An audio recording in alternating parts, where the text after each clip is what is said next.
ದುಬೈನಲ್ಲಿ ಒಂದಿನ. ಅವತ್ತು ಶನಿವಾರ. ನಾವೆಲ್ಲರೂ ನಮ್ಮ ಅಣ್ಣನ ಅಬುದಾಬಿಗೆ ಬಿಟ್ಬರೋಣ ಅಂತ ರೆಡಿಯಾಗಿ ಹೊರಟ್ವಿ.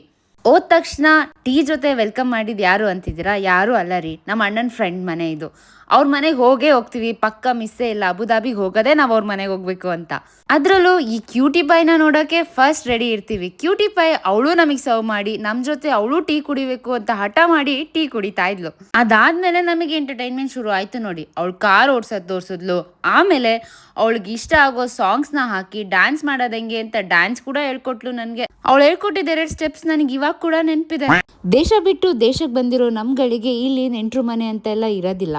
ಇವರು ನಮ್ಮ ಅಣ್ಣನ ಫ್ರೆಂಡ್, ಬಟ್ ನಾವು ಯಾವಾಗಲೇ ಹೋದ್ರು ಎಷ್ಟು ಚೆನ್ನಾಗಿ ನೋಡ್ಕೊತಾರೆ ನಮ್ಮನ್ನ ಅಂದ್ರೆ ನಾವೆಲ್ಲ ನಮ್ಮೂರಲ್ಲೇ ಇದೀವಿ ಅನ್ನೋ ಫೀಲ್ ಬರುತ್ತೆ. ಸಂಜೆ ತನಕ ಅವ್ರ ಮನೇಲೆ ಇದ್ದು ವಾಪಸ್ ಮನೆಗೆ ಹೊಟ್ವಿ. ಆನ್ ದ ವೇ ಹೊಟ್ಟೆ ಹಶ್ವಾಗ್ತಿದೆ ಅಂತ ಹೋಗಿದ್ದು ಪಿಜ್ಜಾ ಹಟ್ಗೆ ಹೋಗಿ ಏನೇನ್ ಬೇಕು ಅಂತ ಎಲ್ಲ ಆರ್ಡರ್ ಮಾಡ್ಕೊಂಡು ಚೆನ್ನಾಗಿ ತಿಂದು ಆಗೋಷ್ಟು ಮಾತಾಡಿ, ನಾವೆಷ್ಟೇ ಮಾತಾಡಿದ್ರು ಇನ್ನೂ ಯಾಕೆ ಪೇಜ್ ಫಾಲೋ ಮಾಡಿಲ್ಲ ಅಂತ ಯೋಚನೆ ಮಾಡ್ತಾ, ಪೇಜ್ ಫಾಲೋ ಮಾಡ್ದಲ್ಲೇ ಮಾಡಿ ಅಂತ ಕೇಳ್ತಾ ಮತ್ತೆ ಸಿಗ್ತೀನಿ. ಬಾಯ್.